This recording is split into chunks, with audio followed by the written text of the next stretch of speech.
شعبان کے مہینے کی فضیلت کی ایک بہت بڑی وجہ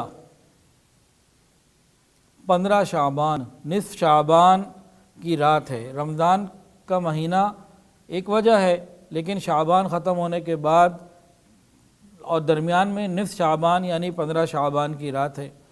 شب کے معنی فارسی میں ہوتے ہیں رات کے، شب کے معنی فارسی میں رات کے ہیں، اور برات عربی کا لفظ ہے جس کے معنی ہیں بری ہو جانا۔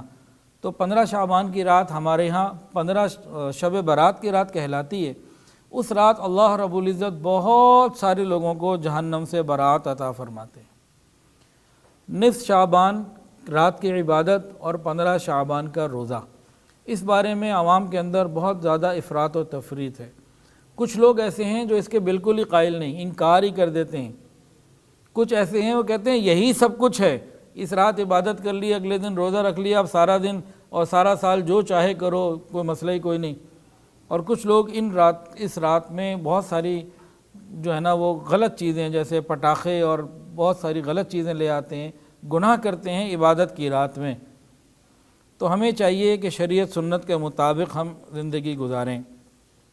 امی عائشہ صدیقہ رضی اللہ تعالیٰ عنہ سے روایت ہے کہ اللہ عز و جل 15 شعبان کی رات میں آسمان دنیا کی طرف نزول فرماتے ہیں، پھر قبیلہ بنو کلب کی بکریوں کی بالوں کی تعداد سے زیادہ لوگوں کی مغفرت فرماتے ہیں۔ قبیلہ بنو کلب ایک قبیلہ تھا جو بکریاں پالنے میں بہت مشہور، ہر گھر میں درجنوں سینکڑوں بکریاں ہوتیں۔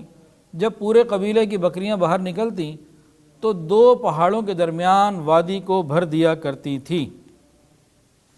تو اللہ کے نبی نے کیا فرمایا، صرف بکریوں کی تعداد کے برابر نہیں، بکریوں کے اوپر جو بال ہیں ان کی تعداد سے بھی زیادہ اللہ رب العزت اس رات مغفرت فرماتے ہیں۔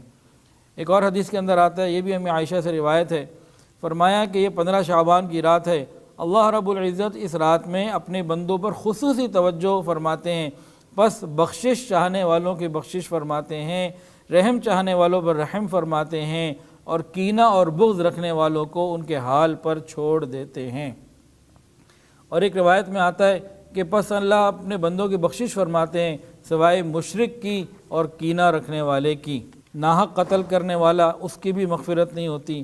یہ رات ایسی ہے کہ بہت بڑی تعداد میں مسلمانوں کی مغفرت ہوتی ہے، لیکن 6 ایسے لوگ ہیں جن کی اس مبارک رات میں بھی مغفرت نہیں ہوتی۔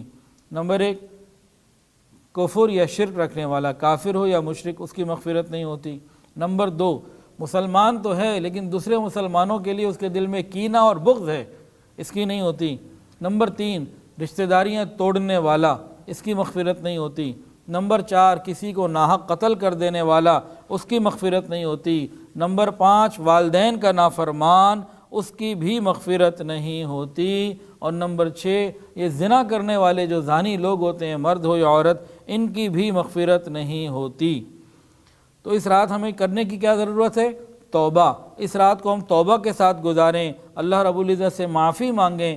اگر ہم ان 6 لوگوں میں ہیں تو یقین کر لیجئے پھر ہماری مغفرت اگر توبہ نہ کی پھر نہیں ہوگی۔ ہمیں اپنے آپ کو توبہ کے ذریعے یہاں سے نکالنا ہوگا۔ اب سوال اس رات میں کون سی عبادت کی جائے اور کیا عبادت کی جائے اور کیسے کی جائے، اس کا جواب یہ ہے کہ کوئی چیز منقول نہیں ہے۔ عبادت کی رات ہے، دعا کی جائے، توبہ کی جائے، استغفار کی جائے، تلاوت قرآن کی جائے، کم سے کم عشاء اور فجر جماعت سے پڑھیں اور درمیان میں گناہ کوئی نہ کریں۔ کوئی خاص نفل، کوئی خاص چیز نہیں ہے۔ پوری رات جاگنا ضروری ہے کہ آدھی رات جتنا آسانی سے جاگ سکیں کہ فجر اور عشاء یہ قضا نہ ہوں۔ ساری رات جاگتے رہے اور فجر قضا ہو گئی تو یہ بہت بڑا نقصان کا سودا ہے۔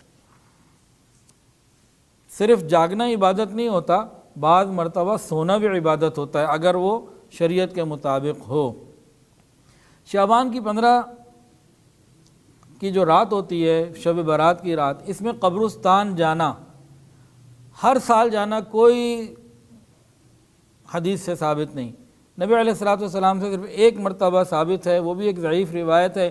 کوئی جانا چاہے زندگی میں ایک دفعہ چلا جائے، دعا کر کے آ جائے، اس کے لیے وہاں پہ کوئی شور، کوئی اہتمام، کوئی روشنی، کوئی لائٹیں، یہ سب چیزیں غلط ہیں۔ اس کی وجہ سے ہمیں ان سے بچنے کی ضرورت ہے۔ ایک دفعہ کوئی چلا گیا بس بہت کافی ہے۔ اب 15 شعبان کا روزہ جی اچھی بات ہے، جو رکھنا چاہے رکھے، اگر کوئی نہ رکھنا چاہے تو کوئی پریشانی کی بات نہیں۔ ہاں 13، 14 اور 15 کے 3 روزے ہو گئے تو ایام بیض، اس میں تو کوئی مسئلہ ہی نہیں ہے۔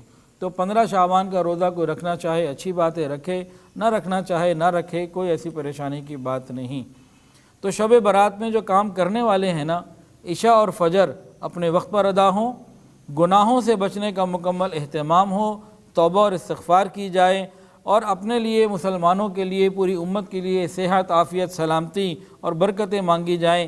جتنا سہولت اور آسانی سے ممکن ہو انسان دعا میں، استغفار میں، تلاوت میں، اعمال میں، نفل میں اپنے آپ کو لگا لے اور گناہوں سے اپنے آپ کو بچائے۔ یہ شعبان کے مہینے کے بارے میں خلاصہ ہے۔ ویڈیو کے نیچے سبسکرائب کے بٹن پہ کلک کریں، بیل کے آئیکن پہ کلک کیجئے تاکہ ہر نئی ویڈیو کی نوٹیفیکیشن آپ کو مل جائے۔